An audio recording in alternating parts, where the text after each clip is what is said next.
আজকের এই মাহফিলের মূল এবং আলোচনা সভা আমরা মাঝে মাঝে ভূমিকার আলোকে মাহফিলে আগত মুসল্লিরা সবাই এখানে আমাদের দাবি পরিবার পক্ষ থেকে যে আজকে প্যান্ডেলের আয়োজন করা হয়েছে সবাই এখানে চলে আসে সবাই বসে যাচ্ছে যেখানে আছেন আমার পিছের সামনে সবাই বসুন নাহমাদুহু ওয়া নুসাল্লি আলা রাসূলিল্লাহি ওয়া বা'দ আউযু বিল্লাহি মিনাশ শাইতানির রাজীম বিসমিল্লাহির রহমানির রহিম বিরাদরান ইসলাম আশিকানে হুজুর নূর সাল্লাল্লাহু আলাইহি ওয়াসাল্লাম আশিকানে ওলি ইকরাম আশিকানে আহলে তরিকত মুআজ্জাজ মুতাজিম সম্মানিত উপস্থিতি সম্মানিত আশিকানে রাসূল আযমের ভান্ডারী আসসালামু আলাইকুম ওয়া রাহমাতুল্লাহি ওয়া বারাকাতুহু ওয়া আলাইকুম আসসালাম আল্লাহ রাব্বুল আলামিনের দরবারে জানাই লক্ষ কোটি শুকরিয়া তিনি তারিফ মাহমুদ ওলি খোদা নূর খোদা হুজুর রাসূল আযম সৈয়দ আহমদুল্লাহ ভান্ডারী কিবলা ওলি খোদা নূর খোদা হুজুর রাসূল আযম সৈয়দ গুলাম রহমত ভান্ডারী ভান্ডারী কিবলা ওলি খোদা নূর খোদা হুজুর রাসূল মাওলানা সৈয়দ শফিউল বশর আল-সানি ভান্ডারী কিবলা ওলি খোদা নূর খোদা হুজুর শাহজাদা রাসূলুল্লাহ মাওলানা সৈয়দ হাবিবুর বশর আল-সানি ভান্ডারী কিবলা তরিকা ভান্ডারী সানে আয়োজিত আল্লাহর রাসূলের মাহফিলে তিনি আমাদের সবাইকে উপস্থিত থাকার তৌফিক দিয়েছেন সবাইকে আলহামদুলিল্লাহ আলহামদুলিল্লাহ আমি ধন্যবাদ জানাই গাউসিয়া ভান্ডারী হাবিবিয়া কমিটি পানাহাটা শাখা সকল কর্মকর্তা এবং নেতৃবৃন্দ ওদের তারা আবুল হাশেম ভান্ডারী পরিবারের উদ্যোগে ওনার তিন ছেলে আলমগীর হোসেন ভান্ডারী কামাল হোসেন ভান্ডারী জামাল হোসেন ভান্ডারী এবং তার কমিটির সকল সদস্য এবং নেতৃবৃন্দদের তাদের সভাপতি রব্বাই ভান্ডারী তাদের সাথে যৌথ নেতৃত্ব দিয়ে আজকে এই মাহফিলটি আয়োজন করার জন্য দীর্ঘদিন ধরে আপনারা জানেন এই পরিবার এই গ্রাম এলাকার সাথে তরিকার সম্পর্ক আছে কোরআন সুন্নাহর আলোকে তরিকার ভান্ডারী এবং আমরা সবাই যেন দিন দুনিয়ার পাশাপাশি যেন আল্লাহ রাসূলের এই প্রচার প্রসারে যেন আমরা সবাই শরীক থাকি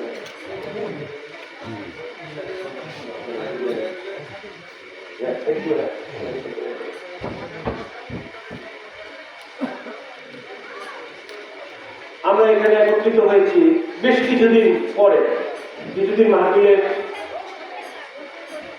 বাংলাদেশ প্রায় 7 বার এসেছে আপনাদের এখানে আপনারা জানেন আশেপাশে এখানে তখন কিন্তু এরকম দালান কোঠা এত সুন্দর সুন্দর বাড়ি রাস্তাঘাট কিছুই ছিল না হাবিবুল্লাহ যখন দরবার শরীফ থেকে মুন্সিগঞ্জে আসে আপনারা ওনাকে পালকি চড়িয়ে বিভিন্ন জায়গায় নিয়েছেন গরুর গাড়ি গরুর পিঠে বসে ওনাকে অনেক জায়গায় নিয়েছেন অনেকে যখন আপনাদের এখানে বর্ষাকালে বা একটু বৃষ্টি হলে বা বেশি কুয়াশা পড়লে পানি জমে যেত অনেকে বাবাকে একটু কোলে তুলে কাঁধে চড়িয়েও আপনারা নিয়েছেন আপনাদের এখানে তখন কোনো সড়ক ব্যবস্থা ছিল না ঢাকা থেকে আসতে 2টা ফেরি আসতো মাঝে মধ্যে আপনাদের এখানে বুঝেছেন চট্টগ্রাম মাইজবান্ডার দরবার শরীফ তো বাড়ি দেন সেখান থেকে তো আমরা 4, 5টা 6টা ফেরি লাগতো আসতো পুরোটা মাইজবান্ডার দরবার শরীফ কিন্তু এখানে দেন এখন তো আপনাদের গাড়ি রাস্তাঘাট কত উন্নত চারিদিকে দালান কোঠা হয়ে গিয়েছে রাস্তা হয়ে গিয়েছে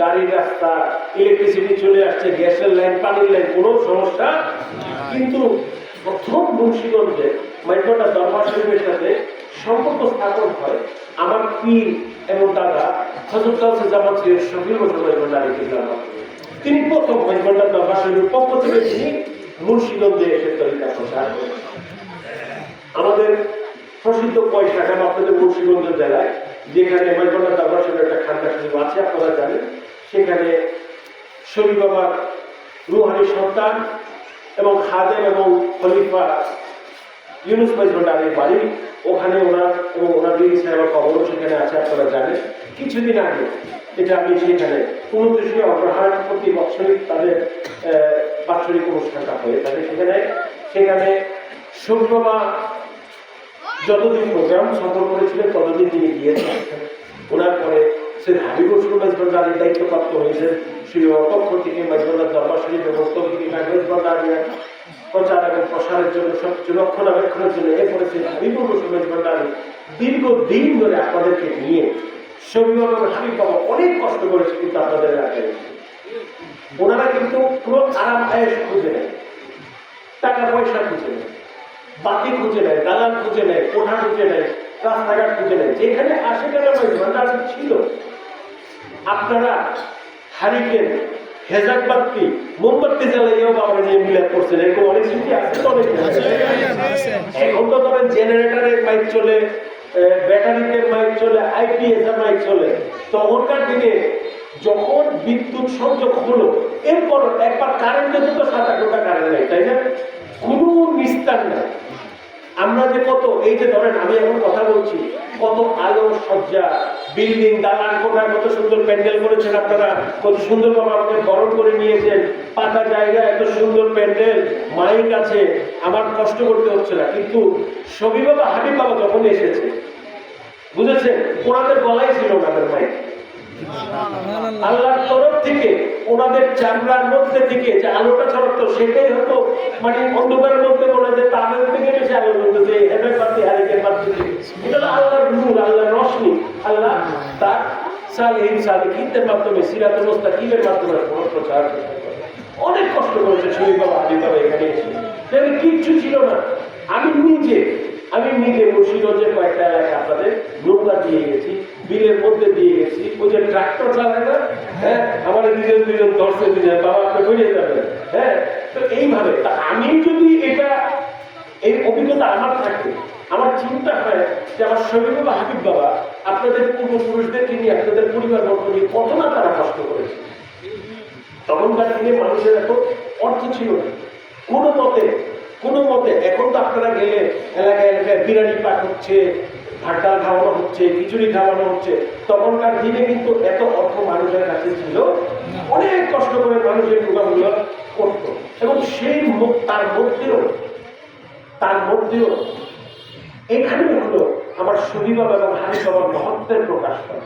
তারা কিন্তু জায়গা বুঝে, আরাম বুঝে, খায়েশ বুঝে, অর্থ বুঝে কোথাও যান নাই। তারা মানুষের প্রেম, ভালোবাসা, আল্লাহ রসুলের প্রচার প্রসার করতে তারা সকল কষ্ট উপেক্ষা করে তারা মানুষের সাথে মিশে গেছে।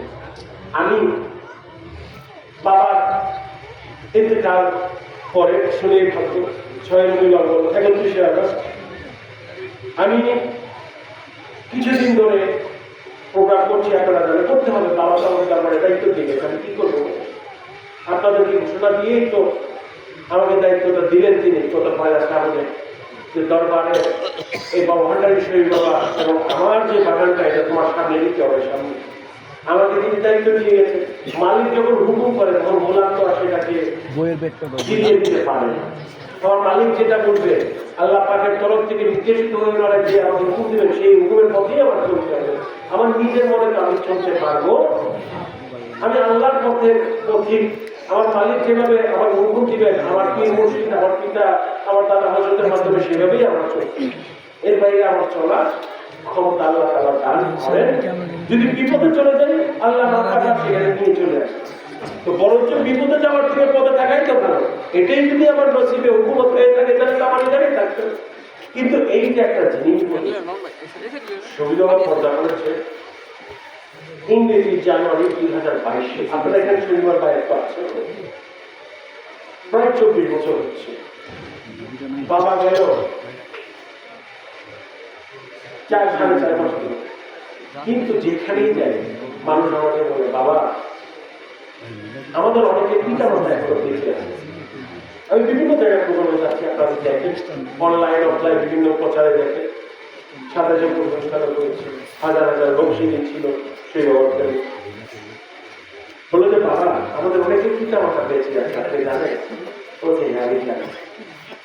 আমরা অনেক ভাগ্যবান, আমাদের অনেকে দাদা দাদি, নানা নানিও বেঁচে আছে। বাবা আপনি সেটা জানেন? হ্যাঁ আমি সেটা জানি, আপনাদের খবর।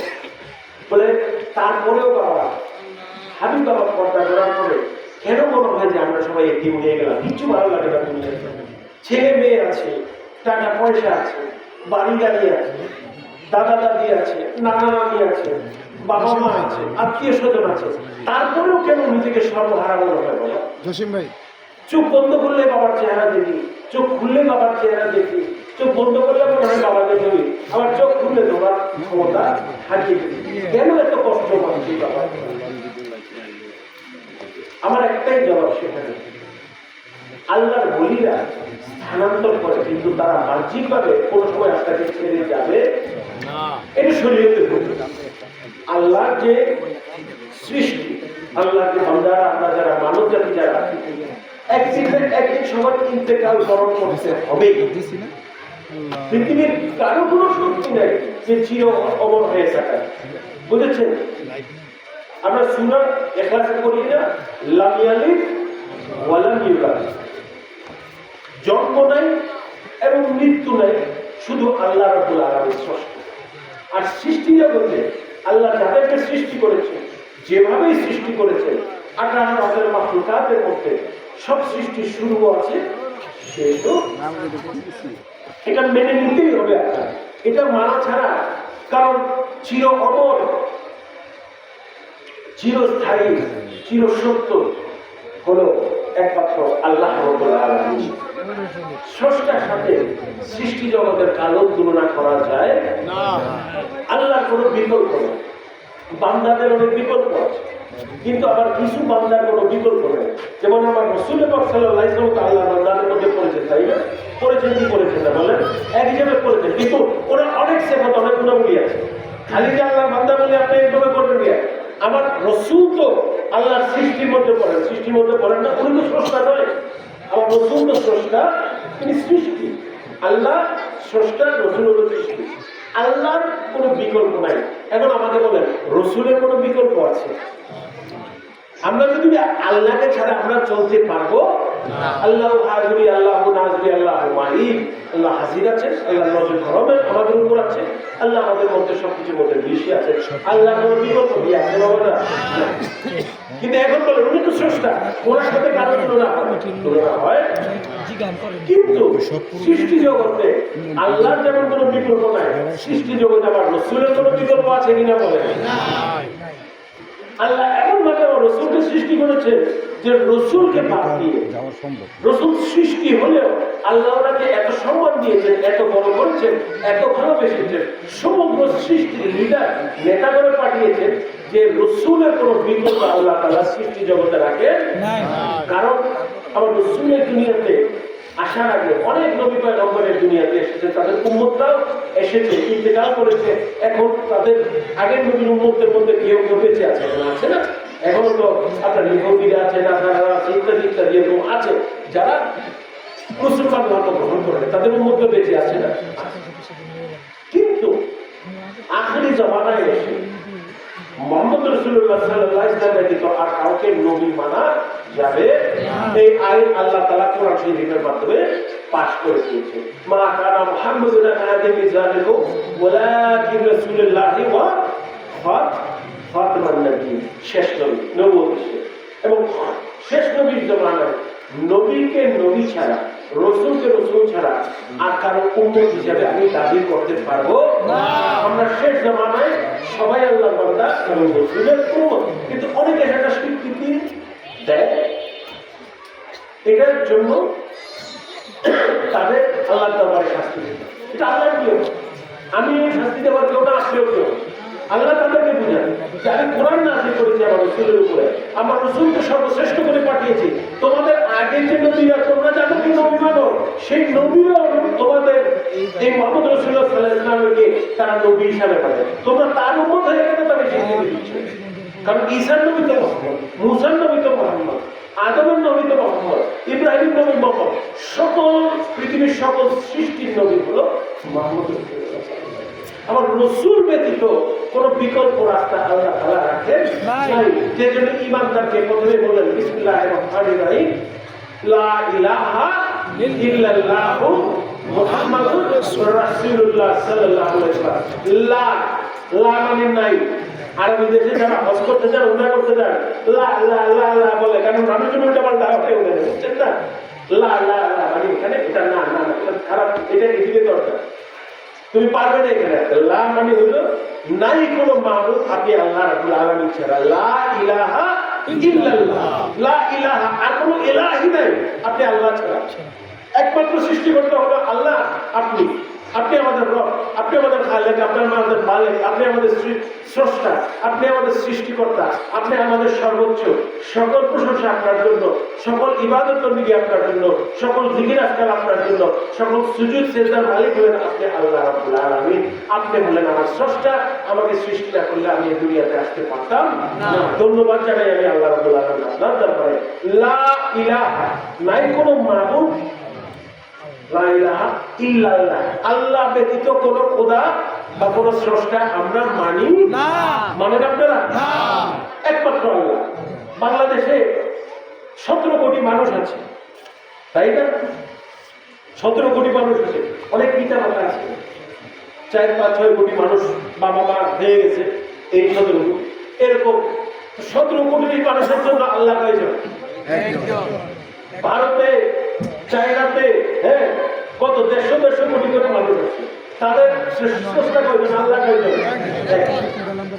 পুরো আফ্রিকাতে 87 কোটি মানুষ আছে, ইউরোপে আছে 87 কোটি মানুষ, আমেরিকায় আছে, অস্ট্রেলিয়া, বিভিন্ন জায়গায়, সারা পৃথিবীতে এরকম করে 7 থেকে 8 হাজার কোটি লোক এখন জীবিত আছে, তাই না? সবার আল্লাহ কয়জন? আমরা যেদিন থাকবো না, এই 8,000 কোটি মানুষ যে জীবিত আছে এখন, একদিন তো আমরা সবাই কবরের নিচে থাকবো না বাবা?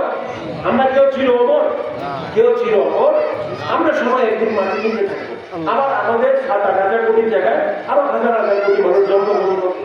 আমাদের ছেলে মেয়ে, নাতি নাতনিরা একদিন আমাদের কবর দিতে হবে। এটাই তো বাস্তব, এটাই তো বাস্তব। জীবন শুরু এবং শেষের বাস্তবতা তো না মেনে চলা যাবে না। তখন যারা আসবে পরবর্তী প্রজন্মে, তাদের, আমরা যাকে আল্লাহ মানছি তারা কাকে আল্লাহ মানবে? একই আল্লাহ। আমাদের আগে যে হাজার হাজার কোটি মানুষ আসছিল তারা কাকে আল্লাহ মেনেছে? আল্লাহর কোনো বিকল্প নাই। ঠিক একইভাবে লা ইলাহা ইল্লাল্লাহ, নাই কোনো মাহবুদ আপনি আল্লাহ, লা ইলাহা ইল্লাল্লাহু মুহাম্মাদুর রাসূলুল্লাহ। এখন বলে নাই কোনো মাহবুদ, আমাদের আগে, পরে, বর্তমানে, অতীতে, ইতিহাসে, ভবিষ্যতে আল্লাহ একজন, সবাই এক আল্লাহ নিয়ে আমরা। এখন যে আল্লাহ বলছে আমার উপরে যখন তোমরা আমাকে সৃষ্টিকর্তা হিসেবে স্বীকৃতি দিতে, আল্লাহ ছাড়া কাউকে মানলে না। এখন আপনি ইমানদার হতে চান কিনা বলেন? আমরা ইমানদার হতে চাই না? বেঈমান কথাটা তো শুনতেন না। আমার বাবা মা, আমার ব্যবসায় যদি পার্টনার বলেন, বা আমার সহযোগী বলেন, আমার বন্ধুরা, আমার আত্মীয় স্বজন, ছেলে মেয়ে যদি আমাকে বেঈমান ডাকে, আমি কি খুশি হব? আমি কোনোদিনই খুশি হব? আমি অপমানিত হব। আল্লাহ বলছে আমার উপর তো তোমরা ঈমান আনলা, লা ইলাহা ইল্লাল্লাহ। এখন তোমাদের ঈমান পরিপূর্ণ হয় তাওহীদের নাম হলো আল্লাহ। বুঝেছেন? তাওহীদ, আল্লাহর একাত্মতা, আল্লাহ ছাড়া আর কেউ, আল্লাহ একদম স্রষ্টা জগতে আল্লাহ একা। আর দ্বিতীয় কোনো, আমাদের যেমন স্বামী স্ত্রী বউ বাচ্চা আত্মীয় স্বজন নানা নানি আছে, আমরা কি একদম একা বসবাস করতে পারি, একা থাকতে পারি? পাগল হয়ে যাবেন না আপনি একা একা থাকতে? বলবেন আমি তার সাথে কথা বলবো, আমি তার সাথে ঘুরবো, আমার তো একটা সঙ্গী লাগে, তাই না? ছেলে মেয়ে মানুষ যত বড় বারে দেখবেন যে পরিবারের মানুষজন আরো বেশি বুঝে, নাতি নাতনি আত্মীয় স্বজন আরো বেশি বুঝে, কারণ মানুষের ব্যস্ততা কমে আসে। আল্লাহ কিন্তু একেবারে আল্লাহ কোনো মানে সম বা পরিবার বলতে কিছু নাই। যদি সেখানে বিশ্বাস রাখেন, সাথে সাথে আপনার ঈমান চলে যাবে, সাথে সাথে আপনি কাফের হয়ে যাবেন। এখন দেখেন আল্লাহ বলছে যে যদি আমার উপরে আমি সর্বশ্রেষ্ঠ একমাত্র স্রষ্টা, তুমি আমাকে স্বীকৃতি দিয়েছ, কিন্তু আমি খালি আমাকে ডাকলে তুমি ইমানদার হইতে পারবা। লা ইলাহা ইল্লাল্লাহু মুহাম্মাদুর রাসূলুল্লাহ। স্রষ্টা আল্লাহ এত বড়, আল্লাহ কিচ্ছু প্রয়োজন নাই। খাবার লাগে না, ঘুম লাগে না, নামাজ লাগে না, হজ জাকাত ফিতরা কিচ্ছু করার লাগে না আল্লাহ, কারণ আল্লাহ সর্বক্ষমতায় ক্ষমতা। আল্লাহ চাচ্ছে তাই। আল্লাহ যদি বলে আমরা সবাই দাঁড়িয়ে যাবো, আমরা 1 সেকেন্ডে দাঁড়িয়ে যাবো। আল্লাহ যদি বলে সবাই করবে, 1 সেকেন্ডে আমরা সবাই করে যাবো। আল্লাহ যদি বলবে 1 সেকেন্ডে তোমরা কোটিপতি হয়ে যাবে, আমরা 1 সেকেন্ডে কোটিপতি হয়ে যাবো। আল্লাহ যদি 1 সেকেন্ডে বলবে আমরা ভিখারি হয়ে যাবো, আমরা পথের ভিখারি হয়ে যাবো। এটি হলো আল্লাহ যা চায়, যখন চায়, ক্ষণিকের মধ্যে, মুহূর্তের মধ্যে সেটা আল্লাহ করে দিতে পারে। আল্লাহর কারো কাউকে দরকার হয়। আমি যদি কোনো কাজ করি, আপনারা যদি কোনো কাজ করেন, আমাদের অনেকের সাথে বোঝাপড়া লাগে। সবার আগে আমরা আল্লাহর রহমত নিয়ামত বরকত চাই, কারণ আল্লাহর ইচ্ছা ছাড়া দুনিয়ার কেউ তো আমাকে সাহায্য করতে পারবে না, তাই না? আল্লাহর রহমত চাই আমরা রসুলের মাধ্যমে, আল্লাহর ওলিদের মাধ্যমে, ঠিক আছে না? যদি আল্লাহ তাআলা তার নৈকট্য যে লাভ করেছে ওনার সালেহীন সাদেকিনরা, তাদের কথা বেশি শুনেন আমার থেকে, তাই তাদের ওসিলা করে আমি আল্লাহর কাছে দয়া রহমত নিয়ামত বরকত চাই। এখন বলে আল্লাহ বলছে স্রষ্টা জগতে আমি একা হলেও আমার বন্ধু, আমার মাহবুব, আমার রসুল সমগ্র সৃষ্টির যে নেতা করে পাঠিয়েছে, যাকে সমগ্র সৃষ্টির নবী করে পাঠিয়েছে, তার উপর যতক্ষণ তোমার ঈমান না থাকবে তুমি ঈমানদার হইতে পারবা। আপনি লা ইলাহা ইল্লাল্লাহতে যদি থাকে আপনার মধ্যে স্রষ্টার স্বীকৃতি আছে। এখন বলেন বিধর্মীরা কি আল্লাহকে মানে না? মানে বিধর্মীরা আল্লাহকে মানে, খ্রিস্টানরা মানতেছে, ইহুদিরা মানতেছে, হিন্দুরা মানতেছে, অনেক ধর্মে তারা স্রষ্টার উপর বিশ্বাসী, কিন্তু তারা রসুলের উপরে বিশ্বাসী। তা আল্লাহর আমার তৌহিদের শিকার স্বীকৃতি তোমার মধ্যে থাকলেও, আমার একাত্মতার শিকার মধ্যে থাকলেও, যতক্ষণ পর্যন্ত লা ইলাহা ইল্লাল্লাহর সাথে মুহাম্মদুর রাসূলুল্লাহ সাল্লাল্লাহু আলাইহি ওয়াসাল্লাম তোমরা যোগ করিবা না, ততক্ষণ পর্যন্ত তোমাদেরকে আমি আল্লাহ তাআলা ঈমানদারের স্বীকৃতি দান করব না।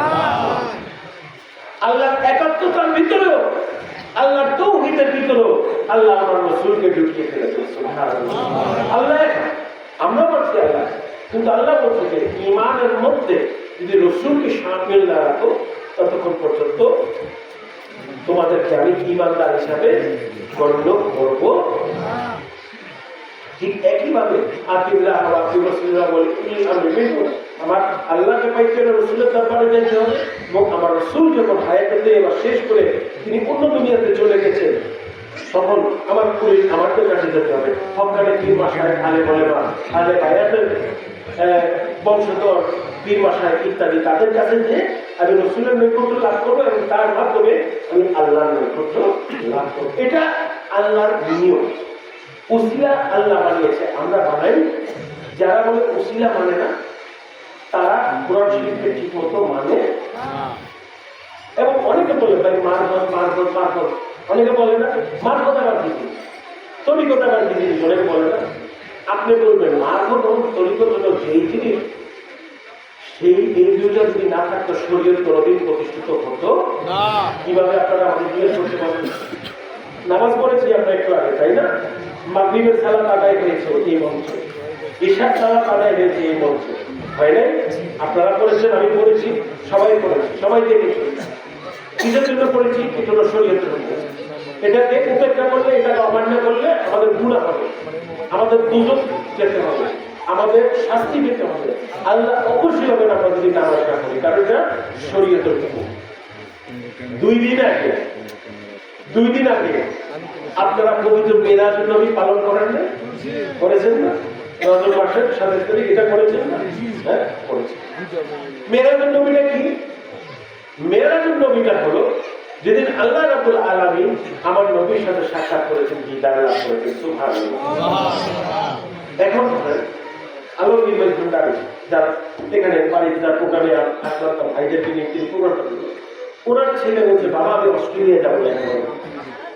সে কি 1 লাখ দিয়ে অস্ট্রেলিয়া চলে যাবে? বলেন, সে ভালো পারলে অস্ট্রেলিয়া চলে যেতে পারে। হ্যাঁ, গরুর পিঠে করে যাবে, ঘোড়া চলে যাবে, গাড়ি করে যাবে, কি করতে হবে? এখান থেকে ঢাকায় যেতে হবে। ঢাকায় বিমানবন্দরে তার প্লেনের কাউন্টারে তার টিকিট, ভিসা, পাসপোর্ট জমা দিবে, তারপর পুরো জাহাজ করে সে অস্ট্রেলিয়া যাবে, তাই না? এমনি এমনি তো কেউ যেতে পারবে না। এবং পুরো জাহাজ আবিষ্কৃত হয়েছে 1 থেকে 150 বছর আগে। তার আগে কোনো পৃথিবীতে পুরো জাহাজ ছিল কেউ? আগেকার দিনে আমাদের বাংলাদেশেই তো এখন একটা মানুষকে লেগে উঠতেছে। স্বাধীন হওয়ার পরে 1% ট্রেন উঠতো না, লটারির টিকিটের মতো টিকিট বিক্রি হতো। আমার সেই বাবা আমি বাবা যখন হজে যান, আমার দাদিদার কিবলাকে নিয়ে 1975 ইংরেজিতে সবি বাবা কিন্তু হজ করেছে একবার, এবং ওনার সফর সঙ্গী হজের মধ্যে ছিল সে হাবিবুর রহমান।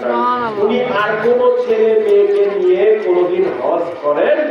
হজ ভালো না খারাপ? মক্কা কি পৃথিবীর শ্রেষ্ঠ জায়গা কিনা বলেন? মদিনা কি পৃথিবীর শ্রেষ্ঠ জায়গা কিনা বলেন? সেখানে আমি কাকে নিয়ে যাবো? যাকে ভালোবাসি নাকি যাকে ঘৃণা করি? যাকে ভালোবাসি। তো শরীফ বাবা তার কর্মের মাধ্যমে বুঝিয়ে দিলেন, আমার 11 জন ছেলে মেয়ে থাকলেও হাবিবুর বসরকে আমি সবচেয়ে বেশি ভালোবাসি, কারণ তার সাথে আমি হজে চলে গিয়েছি, তার সাথে আমি মক্কা গিয়েছি, তার সাথে আমি মদিনা গিয়েছি, আমার রসুলের জন্মস্থান যেখানে সেখানে গিয়েছি, যেখানে কাবা সেখানে আমি গিয়েছি, যেখানে মদিনা আমার রসুলের রওজা মোবারক সেখানে গিয়েছি। একমাত্র সৈয়দ হাবিবুর বসর নারী সৌভাগ্য লাভ করেছে তার পিতাকে নিয়ে সেই জায়গায় যে হজ করার জন্য। আর কোন ছেলে মেয়ে সেটা দাবি করতে পারবে? কোন নাতি নাতনি, কোন আত্মীয় স্বজন কেউ সেটা দাবি করতে পারবে? আমার শরীফ বাবা হজ করেছে একবার, আমার দাদিমা হজ করেছে একবারই তারা গেল, কাকে সাথে নিয়ে গেল? আপনাদের মসজিদ কেবলা সৈয়দ হাবিবুর রহমানকে সাথে নিয়ে গেল। বুঝেছেন? এটি হলো কথা।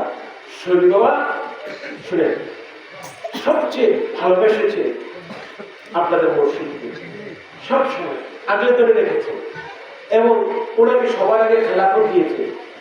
এই যে মহান সাথী ফাল্গুন যারা উদযাপন করবো ইনশাআল্লাহ, দেখেন আপনাদের হাবিব বাবা আপনাদের শেষ যে বিদায়ী ঘোষণাটা দিল আপনাদেরকে ওনার প্রশ্ন শুনিবে, ওনার জন্মদিনে গত 1 শ্রাবণ 16 জুলাই ইংরেজিতে যে ঘোষণাটা আপনাদেরকে দিল, সেখানে কি বললো?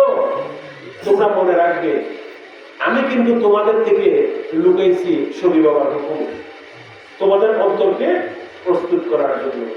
কিন্তু আমার তো একটাই আর ছিল বাবার কাছে, আরেকটু সময় দিতে আমাদেরকে। এত কষ্ট, এত লাখ লাখ ছেলে মেয়ে কেমনে নিবি বাবা? কারণ মানুষজন এখনো আমাকে বলে, আজকেও যেখানে দেখা করলাম, তো বাবা হাবিব বাবার মতো কে ভালোবাসবে আমাদের অন্তরের খবর, বাইরের খবর, ভিতরের খবর, আমাদের ছেলে মেয়ে নাতি নাতনির নাম সব জানে উনি। কিভাবে এত লক্ষ লক্ষ লোক উনি আদর করেছে, আপন করে নিয়েছে। আমাদের বাবা মা, আমাদের মনে হয় যে আমাদের বাবা মা থেকে উনি আমাকে বেশি ভালোবাসে। মানুষ কতটুকু অন্তরে ভালোবাসা পেলে এই কথা বলতে পারে? আমরা কি কেউ বলতে পারি যে আমাদের পিতা মাতা থেকে আমাকে কেউ ভালোবেসেছে? এটা তো অসম্ভব একটা কথা। কিন্তু আজকে জনে জনে আমাকে বলতেছে, বাবা হাবিব বাবার মতো তো কেউ ভালোবাসে নাই আমাকে। উনি তো সবসময় আমার খবর দিত, বিপদের বন্ধু, আনন্দের বন্ধু, কিছু হইলেই বাবাকে ফোন করতাম, ফোন করে একটা কথা বলতো, কিরে বাবা আমাকে ভুলে গেছে। এই একটা কথা দিয়ে মনে হয় আমার 1 মাস চলে যেত।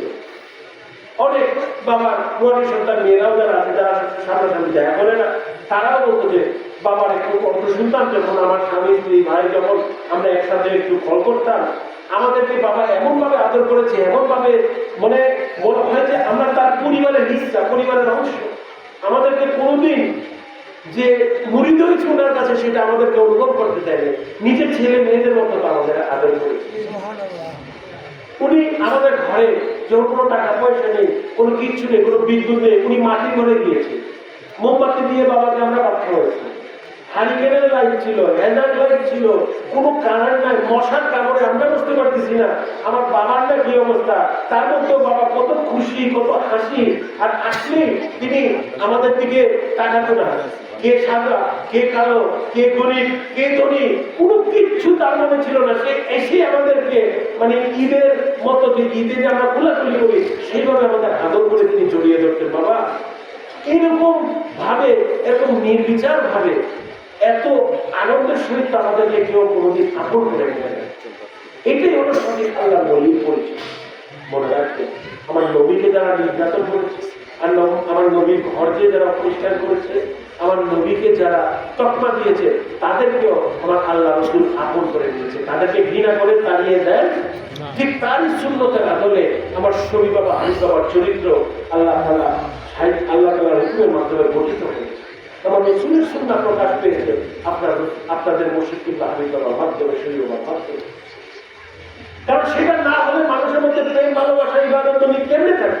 আমি নামাজ তো পড়লাম, কিন্তু নামাজকে তো চালাতে হবে, প্রজ্বলিত। নামাজ কথাটা হলো সালাত থেকে এসেছে, সালাত সাল্লু থেকে এসে, সাল্লু মানে হলো প্রজ্বলিত করা, আলো জ্বালিয়ে দেওয়া। যখন আমরা নামাজ পড়ছি, আমার অন্তরে এবং আমার শরীরে আলোকে জ্বালিয়ে দিচ্ছি আল্লাহ প্রেমে, আল্লাহ ইশকে। ইয়া আল্লাহ রাব্বুল আলামিন, আমি তোমার, আমি আর কারো নয়, আমার এই নামাজ তোমার জন্য, আর কারোর জন্য। নামাজ কোনো ডিউটি জানে বাবা, এটাকে আল্লাহ ইবাদত, আল্লাহর ভালোবাসার বহিঃপ্রকাশ, আল্লাহকে একমাত্র খালেক মালিক পেলে আল্লাহকে ডাকা, আল্লাহকে সিজদা করা। আল্লাহ সিজদা খুব পছন্দ করে। আমরা এক রাকাত নামাজে সিজদা দিচ্ছি না, 2 রাকাত নামাজে 3 রাকাত 4 রাকাত, যত বেশি সিজদা দিবে তত বেশি আল্লাহ তাআলা আপনাদের খুশি হবে। এবং যাদেরকে দেখে যখন আমি আপনাদের চেহারা দেখতেছি, নিশ্চয়ই এবার হাবিব বাবার কথা বললেই আপনাদের অনেকের হৃদয়ে রক্তক্ষরণ হচ্ছে, যেটা আমি চোখে না দেখতে পারলেও আমি অনুভব করতে পারছি। সবাই স্তম্ভিত যে বাবাকে কখন পাবো, বাবা একটু এসে আমার হাতটা ধরো না, একবার দেখবো তোমাকে, একবার তোমাকে ধরতে চাই, একবার তোমাকে দিতে চাই। ইয়া হাবিব বাবা তুমি কোথায়, আসো আমাদের কাছে। একটা দিন যদি আমরা পেতাম, কতজন ভাই আফসোস করলো, বাবা তো ডেকেছিল আমরা তো যেতে পারি, ভাবেছিলাম যে পরে যাবো। এই আফসোস নিয়ে তারা বললো যে আমরা কি নিজেদেরকে কোনোদিন ক্ষমা করতে পারবো? এটা হলো আল্লাহ বলে আসল ভালো। রসুলকে কোনোদিন দেখেছেন চোখে? দেখেন না, আমাদের পূর্বপুরুষরা কেউ দেখে না, কিন্তু রসুলকে আমরা কত ভালোবাসি, রসুলকে আমরা কত সম্মান করি, কিভাবে আঁকড়ে ধরেছি, এটা হলো ভালোবাসা। কারণ যাদের কর্মে, যাদের ধর্মে আল্লাহ রাব্বুল আলামিনের প্রচার এবং প্রকাশ পায়, আল্লাহ তাদেরকে অবর করে রাখে মানুষের। আমরা রসুলকে, আমরা না, আমাদের আগামী 10 প্রজন্মরা আমার রসুলকে ভালোবাসবে, কি এখন পর্যন্ত মানুষের রসুলকে ভালোবাসবে। রসুলের ভালোবাসা, রসুলের ঈমান ছাড়া আল্লাহকে পাওয়ার কোনো রাস্তা। কেমনে ভালোবাসতেছে না দেখে কেমনে মানুষ ভালোবাসে একজনকে? আমরা তো এক ভাই আরেক ভাই জমি জমা সম্পত্তিতেই তো ভালোবাসা শেষ হয়ে যায়। বাবা মা ছেলে মেয়ে যখন জমি জমা ঠিক মতো ভাগ না হয়, মেয়েরা ছেলেরা কথা বলা বন্ধ করে দেওয়া হয় না। যাদের সাথে বড় হয়েছি তাদের সাথে সম্পর্ক রাখাটাই কঠিন। কিন্তু যে রসুলকে চোখে দেখি নাই, সে রসুলের জন্য আমার পাগল, আমার মন তাদের চলে থাকে। ঠিক একইভাবে তার সুন্নতের আদলে, তার সুন্নত যেহেতু আল্লাহর হুকুমে বাবা সেই বাবা হাবিব বাবার মধ্যে প্রতিষ্ঠিত হয়েছে, তাদের জন্য আমাদের মন কাঁদে। হাবিব বাবা চিরজীবন আমাদের মধ্যে ছিলেন, আছেন এবং থাকবেন, এটা কোনো বিকল্প রাস্তা। এখনো যেখানে যায়, শফি বাবার নাম শুনলে কিছু মানুষ আতঙ্কিত হয়ে যায়, চমকিত হয়ে যায়, মনে হয় যে তাদের মধ্যে একটা কারেন্ট গেছে। আল্লাহর ঈমান, প্রেম, ভালোবাসা যেমন যেমন তাদের মধ্যে একটা শরীর এবং মনকে জাগিয়ে তোলে, এটা হলো আল্লাহর ওলিদের একটা সিফত। আল্লাহর গুণাবলী মাধ্যমে এটা প্রতিষ্ঠিত হচ্ছে। এখনো দেখেন খাজা বাবার নাম আমরা রাখি, ওনাকে ভারতে আজমের শরীফ যে খাজা বাবার নাম এখনো জিয়ারত করতে পারে না, কিন্তু খাজা বাবার নামটা শুনলে মনে হয় যে শরীরটা জেগে উঠে গেলাম। পীর আলমের দস্তগীর বড় পীর আব্দুল কাদের জিলানীর নাম শুনলে মনে হয় যে আমি কেমনে জেগে উঠলাম, আমার ঈমান এবং শরীর একটু চাঙ্গা হয়ে যায়। কেন? কারণ তারা আল্লাহর নিয়তে, আল্লাহর হুকুমে তাদের সারা জীবন অতিবাহিত করেছে। আল্লাহ বলেছে তোমরা যত এত কর্ম করেছো আমার জন্য, এত ইমানদারের কাজ করেছো, তোমরা আমার বন্ধু হয়ে গেছে। আলা ইন্না আউলিয়া আল্লাহ লা খাউফুন, তোমাদের কোনো ভয়ভীতি এই দুনিয়াতে নাই, কবরেও ভয় নাই, হাসরেও তোমাদের কোনো ভয় নাই। কারণ আমি আল্লাহ তোমাদের রক্ষণাবেক্ষণ করবো, আমার রাসূল তোমাদের রক্ষণাবেক্ষণ করবো। বুঝেছেন? তাই নিয়ামত প্রাপ্ত বান্দাদের আল্লাহ নবী পয়গম্বর ওলিদের নাম শুনলে মনে হয় যে শরীর এবং মনটা কেমন চাঙ্গা হয়ে গেল। হাবিব বাবার জন্য, সেই বাবার জন্য মনটা কাঁদলেও কিন্তু মনে হয় কি একটা পবিত্রতা আসে না আমার মনের মধ্যে। এটা হলো আল্লাহ নবীর গুণ। আল্লাহ নিয়ামত প্রাপ্ত বান্দাদের এই দিনের সিরাতুল মুস্তাকিম, সিরাতুল্লাযীনা আনআমতা আলাইহিম, সিরাতুল মুস্তাকিমের পথে যখনই যাবেন, তাদেরকে যখনই স্মরণ করবেন, তাদেরকে যখনই আপনি তাদের মাধ্যমে আল্লাহ তাআলার কে ডাকবেন, তখনই দেখবেন যে আল্লাহ তাআলা কেমন আপনাদের মন শরীরকে পবিত্র করেছে। এই যে দেখেন আমরা এখানে 2-4 ঘন্টা বসে কুরআন সুন্নাহ আলোচনা করতেছি, নামাজ পড়তেছি, জিকির আজকার করতেছি, ইত্যাদি ইত্যাদি কাজ করতেছি, দেখবেন আমাদের মন এবং শরীর কিন্তু শুধু আল্লাহ রাসূল মক্কা মদিনার ছবি বেঁচে উঠছে আমার মাথাতে, বা ভান্ডারি সেই আমার রাজা বেঁচে উঠছে, আমার হযরতের রাজা বেঁচে উঠছে আমার মাথায়। আমার মধ্যে কোনো অপবিত্রতা না। এই কয়েক ঘন্টার জন্য আল্লাহ তাআলা বলেছেন যেই জায়গায় বসে আমার রাসূলের মাধ্যমে, এটা কোরআনের আয়াত নয়, হাদিস শরীফের মাধ্যমে এটা আমরা জানতে পেরেছি, যেই জায়গায় বসে আমাদের বর্তমান দ্বারা কোরআন সুন্নাহর আলোচনা করে, সেই জায়গাটি ততক্ষণের জন্য আমি জান্নাতের বাগান হিসাবে আমি আল্লাহ তরফ থেকে ঘোষণা করি। তাই বেশি বেশি কোরআন সুন্নাহর আলোচনা করবে, কিন্তু একটা জিনিস করবে, ধর্মকে কোনো বিক্রি করবেন না, ধর্ম নিজেকেও বিক্রি করবেন, এটা আমার অনুরোধ। আজকাল মানুষ ধর্ম নিয়ে কি বলবো, আমাদের বাজারে যেরকম সাইন লাইন কিনতে পাওয়া যায়, আজকাল কিছু কিছু জায়গায় মনটা খারাপ হয়ে যায়, আল্লাহর ওয়াস্তে মানে যা খুশি তা করে। আল্লাহ ধর্ম রসুল কি কিনা তার জিনিসের কথা বলে, ছি ছি ছি। এটা আমার পক্ষে ভোট দিলে আপনি জান্নাতে যাবেন, এটা ঠিক হবে না। আমার যদি কোনো দল থাকে মাইজবান্ডারই বাড়ি, আমি যদি বলি ভাই আমার যদি ভোট দেন নির্বাচনে আপনি জান্নাতে যাবেন, এটা কি কোনো কথা হইলে বলে? আপনাকে কেউ জান্নাতে নিতে পারবে না আল্লাহ ছাড়া। আল্লাহ ছাড়া কেউ যদি আপনাকে জান্নাতের ওয়াদা করে সে শিরক করছে। আল্লাহর একমাত্র ইচ্ছায়, আল্লাহর একমাত্র হুকুমে আপনি জান্নাতে যেতে পারবেন, আর কারো হুকুমে কারো ইচ্ছায় আপনি জান্নাতে যেতে পারবেন না। আমিও যদি ওয়াদা করি জান্নাতে আপনাদের কাছে, বা আমি আপনাকে জাহান্নামে পাঠিয়ে দিব, এই করবো সেই করবো, নাউজুবিল্লাহ, আমার সঙ্গ আপনারা ছেড়ে দিবেন, আমার কাছেও আসবেন। এটা হলো বিয়াদবি। আমরা শিরিক করি, কিন্তু যারা এই ধরনের কথা বলে মাজারে গেলে কেন শিরিক হয়? মাজারে তো আল্লাহর মুরিদদেরকে মুসিলা করে আল্লাহর ইবাদত করছি। আল্লাহ বলছে সেখানে আমার নিয়ামত প্রাপ্ত তারা যখন ইন্তেকাল করে তাদের কবর পবিত্র জায়গা, সেখানে বসে তাদেরকে সামনে রেখে তুমি আমি আল্লাহর ইবাদত বন্দেগী করো, তাদের কবরের উপর একটা মসজিদ বানাও। নিঃসন্দেহে সেখানে বসে তোমরা যখন আমি আল্লাহর দয়া চাইবে, আমি আল্লাহ তোমাদের দোয়া কবুল করবো। এবং মনে রাখবা, যাদের জন্য এই আয়াতে কারিমা নাযিল হয়েছে তারা আমার আল্লাহর ওলি বন্ধু ছিল। তাদের সাথে একটা ঈমানদার কুকুর ছিল, একটা কুকুরও যখন আল্লাহর ওলির গোলামি করে আমি তাকেও জান্নাতে পাঠিয়ে দিয়েছি। আল্লাহ কি বলেছে কোরআন শরীফে? একটা কুকুরও যখন আল্লাহর গোলামি করে তাকে আমি জান্নাতে পাঠিয়ে দিই। একটা কুকুরকে আল্লাহ জান্নাতে পাঠাতে পারে, আমাদেরকে পাঠাতে পারে না ওলির গোলামি করার জন্য? অবশ্যই পারে। কোরআন শরীফ সাক্ষী করে। আমার তো দ্বিতীয় তৃতীয় কোনো ফতোয়া এই সে কোনো কিছু দরকার নেই। তো কোরআন যার পক্ষে দাঁড়িয়ে যাবে তারা পৃথিবীর কোনো শক্তি নেই তার পক্ষ থেকে তাকে অন্যদিকে হেলে তুলে যাওয়া। কোরআনকে একটা হাদিস দিয়ে ফতোয়া দিয়ে এই কিতাব সেই কিতাব দিয়ে কাটতে পারবে না। কোরআন কিতাব ফাইনাল অথরিটি, লাস্ট। কোরআন হলো সর্বশ্রেষ্ঠ আপনার জায়গা। কোরআনে যদি কিছু বলা থাকে সেটা কেউ ভাঙতে পারবেন না, কারণ সৃষ্টি জগতের কেউ কোরআন রচনা করে নাই। স্রষ্টা নিজের কালামুল্লাহ শরীফ, নিজের বাণী হলো, নিজের দান হলো কোরআন শরীফ, কালামুল্লাহ শরীফ। কোরআন শরীফে যে সত্য আছে সেটা আর কেউ কোনোদিন ভাঙতে পারবে না।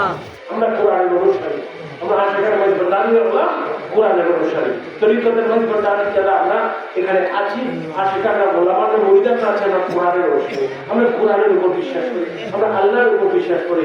রসুল্লাহকে মানি কেন? কারণ তিনি রসুল আল্লাহ, আল্লাহ রসুল, তাকে মানলে আল্লাহকে মানা।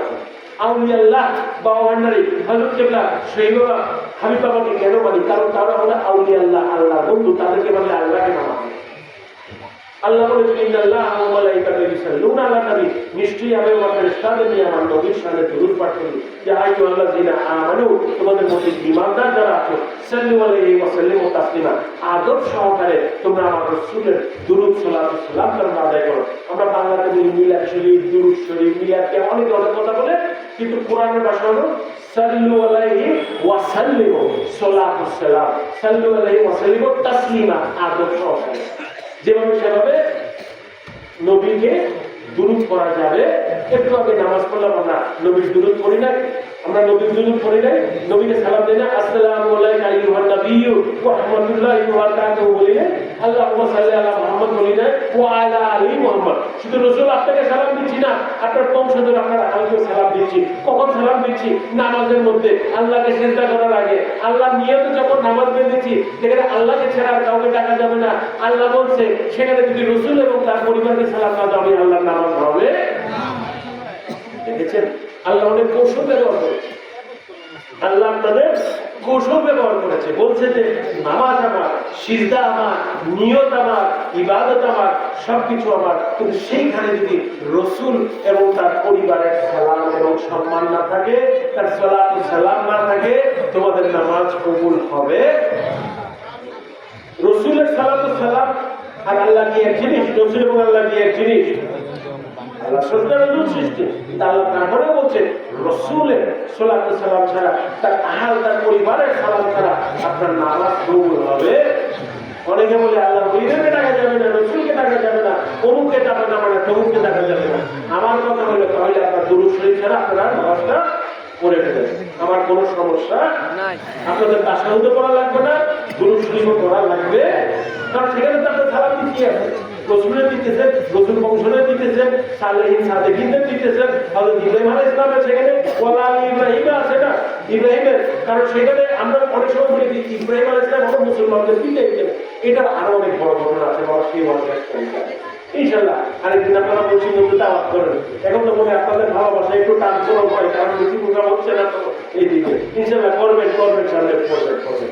আল্লাহ রাসূলের যত আয়োজন করবেন, যত নিয়াজ করবেন, মানুষকে খাওয়াবেন, আপন করে দিবেন, এলাকাবাসীকে কোরআন সুন্নাহ প্রচার দিবেন, আপনি 1 টাকা খরচ করলে আল্লাহ আপনাকে 10 টাকা আপনার নিজেকে দিয়ে দিবে, আমি বলে দিতে পারি। কারণ আল্লাহ প্রচার প্রসারের জন্য করবেন, নিজের জন্য কিছু করবেন, আল্লাহ প্রচার প্রসারের জন্য করবেন। দেখবেন আপনারা যত টাকা খরচ করেন, আল্লাহ আরো আপনাকে কয়েক গুণ টাকা আপনার নিজেকে ফেরত দিয়ে দিবেন। আল্লাহর রাস্তায় খরচ করার কোনো খরচ নয়, কারণ আল্লাহ যদি আমাকে অর্থ না দিত, আল্লাহ যদি আমাকে সম্মান না দিত, আমাকে রিজিক না দিত, তাহলে আমি চলতেছি কিভাবে? সবকিছু তো আল্লাহ। একদিন তো এই বাড়ির মালিক থাকবে না, থাকবে, তারপরে পরে না পাঠাতে থাকবে। এই জমির মালিক 100 বছর আগে গিয়েছিল, জানে কেউ? জানে না। 200 বছর আগে 500 বছর আগে গিয়েছিল, কিন্তু এই দুনিয়ার মানুষ, এই জমিনের মানুষ আল্লাহ রাব্বুল আলামিন পেয়ে গেছে। এটা মনে রাখবে, আল্লাহ হলো চিরস্থায়ী। দেশ লাগে না, জাতি লাগে না, ভাষা লাগে না, গোত্র লাগে না, আল্লাহ সর্ববিরাজমান, সর্বকালের জন্য বড় আল্লাহ, সব সময়ের জন্য আল্লাহ। কবরে যাবেনও আল্লাহ, হাসরে যাবেনও আল্লাহ। এবং সেইখানে যদি রসুলের মিল্লাত আপনার নসিব না হয়, যেখানে রসুলের ঈমান কালমায় তেল আপনার নসিব না হয়, সেখানে রসুলের শাফায়াত যদি আপনার হাসরের মধ্যে নসিব না হয়, তাহলে কিন্তু আল্লাহ দয়া মায়া পাওয়া যাবে না, দুজকের আগে পড়তে হবে। যেখানে আল্লাহ আছে সেখানে রসুল্লাহ আছে, উনি মাহজুব হয়ে আছেন আল্লাহর মধ্যে। আমার আপনার বলার কিছু নাই, আল্লাহ এই সিস্টেম করে দিয়েছে। যেখানে আল্লাহ আছে সেখানে রসুল্লাহ আছে, যেখানে রসুল নাই সেখানে আল্লাহ নাই। এটা মনে রাখে। এবং আল্লাহর বলিরা হলো আল্লাহ খাস নিয়ামত প্রাপ্ত কর্তা, বুঝেছেন?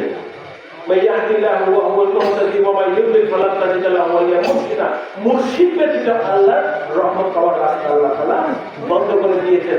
যাকে পথভ্রষ্ট করে রেখেছেন, আল্লাহ তাআলা তার জন্য কোনো দুনিয়াতে কামেল মুর্শিদ প্রেরণ করেন।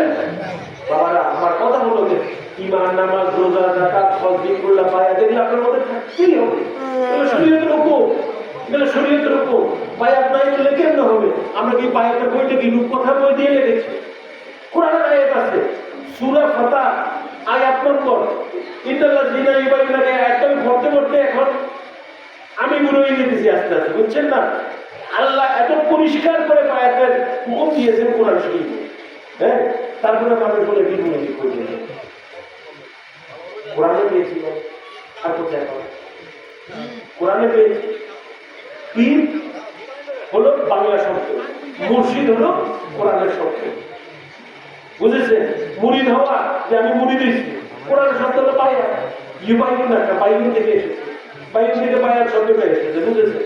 তা আপনারা যদি বলেন যে না বাইয়ুন আর বায়াত বা মুরিদ মিলল না, তাহলে এটা এখন এটা আমরা কি বলি? বাংলা বলি বাতি, ইংলিশে বলি লাইট। একই জিনিসটা বাবা, যদি বলি যে বাংলাদেশে লাইট নেই, বাতি আছে, তো কথাটা কি হবে?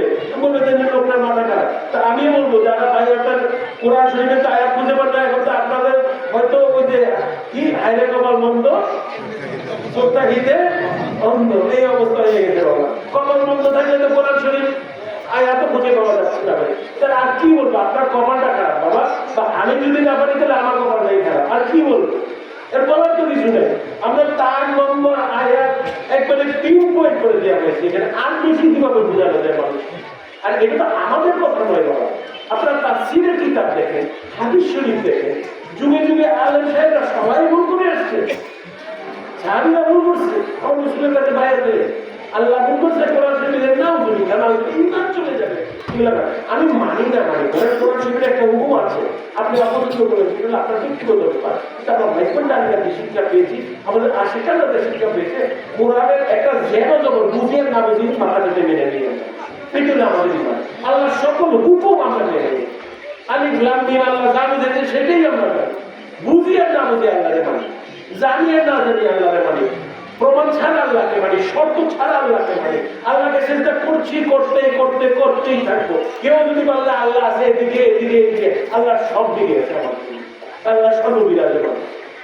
নামাজের সময় পশ্চিম দিকে সিজদা করতে হয়, এটা কিবলার জন্য কাবা, এটা মসজিদ, যাতে মানুষজন ছন্ন ছাড়া না হয়ে যায়। আমার রাসূলের আমলে একটা কিবলা আল্লাহ তাআলা ঘোষণা করেছেন, সেটা হলো কাবাগর, যেখানে আছে সেখানে। কিন্তু আমি যদি পূব দিকে সিজদা দিই, আল্লাহকে সিজদা কবুল করবে না? আল্লাহ কি কাবাগরে বন্দী আছে? আমি কি কাবাকে সিজদা করি? কাবাগরে কি আছে যে আমি কাবাকে সিজদা করি? কাবাকে আমি সিজদা করি না, আমি কাবামুখী হয়ে আল্লাহকে সিজদা করি। আমরা আল্লাহকে ছাড়া কাউকে চিন্তা করতে পছন্দ করি না করবো, এটি হলো আমাদের ঈমান। তো আমার কথা হলো যে এখন এত কিছু থাকার পরও যদি বলেন যে ভাই ঠিক আছে, তাহলে আবার একটা কিছু আমি কি দেখবো? আমি পপুলার ওপিনিয়ন যেটা সমাজে চলতেছে, ধরেন একটা গান হিট হয়ে গেছে, একটা ছড়া হিট হয়ে গেছে, একটা ভিডিও টিকটক হিট হয়ে গেছে, আমি তো সেটা তাহলে চলতে পারবো না বাবা। আমরা তো সেই লাইনের মানুষ তো, আমরা হলো পুরান সুন্দর মানুষ, আমরা হলো কোন পেটেন পুরান জামানোর লোক। 1400-1500 বছর আগে যা এসেছে আমরা সেই জামানোর লোক, আমরা পুরান, আমরা আদিকালের মানুষ। আমাদের বুঝো আদিকালে, আমাদের ইমানও আদিকালে, আমাদের কর্মও আদিকালে, এবং আমরা রাসূলের জামানায় যেভাবে আল্লাহ তাআলা কোরআন শরীফ প্রকাশ করেছে, এরপরে সাহাবীরা তাবেঈনরা আমার মাযহাবের ইমাম সাহেবরা যেভাবে আমাদের দান করেছে, হাদিস শরীফ যারা রচনা করেছেন তারা যেগুলো লিখেছেন, তাদের আমলে আমরা চলতে হবে। আমরা ভেরি ওল্ড ফ্যাশন ভাই, আমরা পুরান জামানার মানুষ। আমরা ভোট দিলে জান্নাতের বিশ্বাস আমরা করি। আমরা মনে করি যে আপনার অন্তর পরিষ্কার, আপনার শরীর পরিষ্কার, আপনি একজন কামেল মুর্শিদের মাধ্যমে আল্লাহ রাসূলকে কায়েম করছেন, আপনি ইনশাআল্লাহ জান্নাতে যাবেন। ইনশাআল্লাহ মানে কি? আল্লাহর ইচ্ছায় আপনি জান্নাতে যাবেন, আমার ইচ্ছায় যাবেন না, আমার ইচ্ছায় যাবেন না। আমি আপনাকে জান্নাতের পথ দেখাতে পারবো। আপনি নেশা করলে নেশা থেকে ছুটিয়ে আনবো, আপনি জুয়া থেকে আপনাকে ছুটিয়ে আনবো, আপনি জেনা করলে আমি জেনা থেকে আপনাকে ছুটিয়ে আনবো, ব্যবসায় আপনি অন্যায় অবিচার ঘুষ খাচ্ছেন, আমি সেখান থেকে নিয়ে আসবো আপনাকে, আপনি বিপদে আছেন সেখান থেকে আনবো, আপনি উল্টো কাজ করছেন সেখান থেকে আনবো। কিন্তু আমি কেন আপনাকে জান্নাতের সার্টিফিকেট দিই? জান্নাত আমার বাড়ি, এটা আল্লাহর সৃষ্টি। জান্নাত হলো আল্লাহর বাগান, মুমিনদের জন্য করেছে, সাদিকদের জন্য করেছে, ঈমানদারদের জন্য করেছে। তা আমি কেমনে আপনাকে জান্নাতে টিকে দিব? আমি জান্নাতে যাওয়ার রাস্তা আপনাকে দেখাতে পারবো, এটা আমি করতে পারবো। কারণ এটা আমাকে শিখানো হয়েছে, আল্লাহ আমাকে শিখিয়েছে কোরআন শরীফে। আমার ইমাম সাহেবরা, আমার পীর সাহেবরা, আমার হুজুরকে তারা আমাদের এইভাবে শিখিয়েছে, বলেছেন যে মনে রাখবা আল্লাহর ইচ্ছা ব্যতীত কোনো কিছু করতে পারবে না।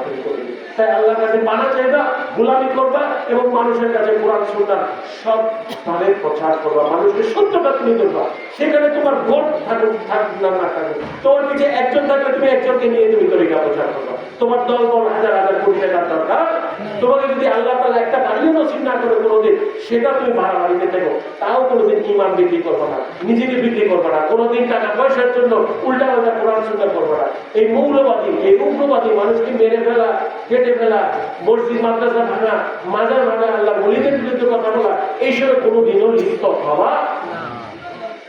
এগুলা বিধর্মীরা আমাদের ধর্মে ঢুকে হাজার কোটি টাকা খরচ করে মানুষের মুসলমানদের বিভক্ত করে ফেলতে আসতে, বুঝেছেন? উগ্রবাদী আমরা কিন্তু সবাই এক, আল্লাহকে চাই, রাসূলকে চাই, কোরআনকে চাই, সুন্নাহকে চাই, আল্লাহ ওলিদেরকে চাই, আমরা এক হয়ে থাকতে চাই। আমরা তো সবাই এক, আমাদের মকসদ একটাই, আল্লাহকে পাওয়া। জান্নাত জাহান্নাম নিয়ে চিন্তা করেন না, নিজের চরিত্র এবং মনকে গঠন করতে চেষ্টা করেন। জান্নাতের কোনো শর্টকাট নেই, জান্নাতের কোনো শর্টকাট বাবারা নেই।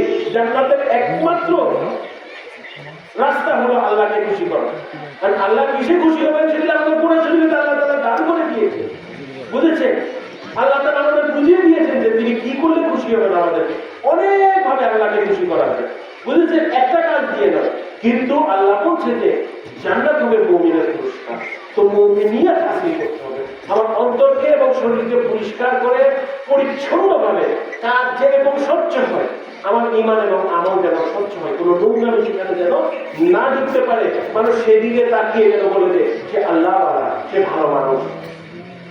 বাইকবান্ধার দরবার সাহেবের বংশ পরিচিতি, কারণ আপনারা অনেকে প্রশ্নের সম্মুখীন হতে পারেন, বাইকবান্ধার থেকে আসছে, কি আসছে, তাদের পীরের পরিচয় কি, তাদের বংশ পরিচয় কি, তাদের আকীদা কি, তাদের মিলাদ কি, আপনার বসিরতে এটা করতে পারেন, তাহলে তো কোনো সমস্যা নাই, বুঝেছেন? তো আমার কথা হলো যে মাইকবান্ধার অনুসারীদের জন্য এই বইটা অত্যন্ত গুরুত্বপূর্ণ। সুপ্রিয় দর্শক, আমার দাদা এবং আমার পীর হযরত এটা লিখেছেন।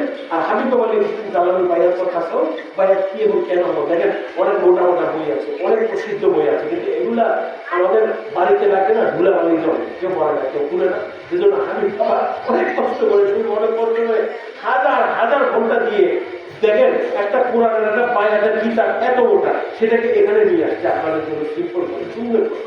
এটাও যদি আপনারা না করেন তাহলে আমরা এগুলো মকসদ হাসিল করতে পারবো। বায়াত হয় না, কিন্তু বায়াতের মর্ম বুঝি না, বায়াতের কর্ম বুঝি না, তাই না? ডাক্তার হবো চিকিৎসা করার জন্য, থিওরি জ্ঞান দিয়ে কি করবো? আপনার তো প্র্যাকটিক্যাল হতে হবে, আপনার তো মানুষকে রোগ নিরাময় করতে হবে। আর এই বায়াত হলাম কেন, আল্লাহর হুকুম হলাম, কি হলাম, কেন হলাম, এই বইটা নিয়ে যাবেন যারা এখনো নেন না। আর মাইজবান্ডার দরবার সেই কোন দরবারে বায়াত আছে সেটা নিয়ে যাবেন। আমাদের যে নিশান তরিকা মাইজবান্ডার যে নিশান একটা আছে, এখানে সবুজ আছে, অর্ধচন্দ্র আছে, চারটি তারা আছে, এটার মধ্যে কিন্তু অনেক রহস্য আছে। যেন তেন ভাবে এটা কোনো ফ্ল্যাগ না যে ভাই তোমার মাথায় কি আছে, ওই কবির মাথায় কি আছে, এই কবির বলো, এটা ডিজাইন, এটা কোনো গ্রাফিক ডিজাইন, এটা তুমি দিল, এটা শরীরগত রুহানি ভাবে পেয়েছে আল্লাহ তরফ থেকে পাওয়ানোর মাধ্যমে। তো এটা কেন এবং নিয়ে যাবে, এবং আল্লাহর ওলিদেরকে আমরা এত মানি। আল্লাহর ওলি প্রথম স্তর হলো আবরার এবং শীর্ষ স্তর হলো গৌসুল আজম। এখানে অনেক স্তর আছে, এগুলো অনেক তরিকতের কিতাব ঘেটে অনেক কিছু লেখা হয়েছে এখানে। এবং শেষ যে পবিত্র ঈদে মিলাদুন নবী আমাদের যেগুলো আমাদের সঙ্গে করলেন 24শে ইংরেজিতে, সেটা ছবি এখানে দেওয়া আছে। যারা এখন এই কিতাবগুলো নেন নিয়ে যাবে, দেখি সেদিক টাকা পয়সা খরচ না করে ছাড়া পয়সা এগুলো নিয়ে যাবে। এগুলো তো কোনো দামি কিছু না, কিন্তু এগুলো মূল্যবান জিনিস। দামি আর মূল্যবানের মধ্যে পার্থক্য। আরেকজন মহিলা অনেক বড় লোক হতে পারে, কিন্তু আমার মা আমার কাছে শ্রেষ্ঠ। আরেকজনের বাবা অনেক বড় লোক হতে পারে, কিন্তু আমার বাবা হলো মূল্যবান। এগুলো মূল্যবান 10-20 টাকার জিনিস হলে এগুলোর মূল্যবান অনেক। আমার বাবা সেই বাবা সেগুলো লিখে দিয়েছে, কোরআন সুন্নাহ আরো বেশি লিখে দিয়েছে। মনে রাখবেন, এই কুন্দর করে এই দলাদলি করে কোন দিনের ইসলাম ঠিকমতো কায়েম হবে না। কারণ বিদেশে বা বাইরের লোকরা আমাকে বলতে দেখো মুসলমানরা মুসলমানদের জড়া করছে, মুসলমানদের মসজিদ মাদ্রাসা মাজার হচ্ছে, ঠান্ডা হচ্ছে, একজন আরেকজনকে কাপড় ফটোয়া দিচ্ছে। তা আমরা কেন আকৃষ্ট হবো তাদের?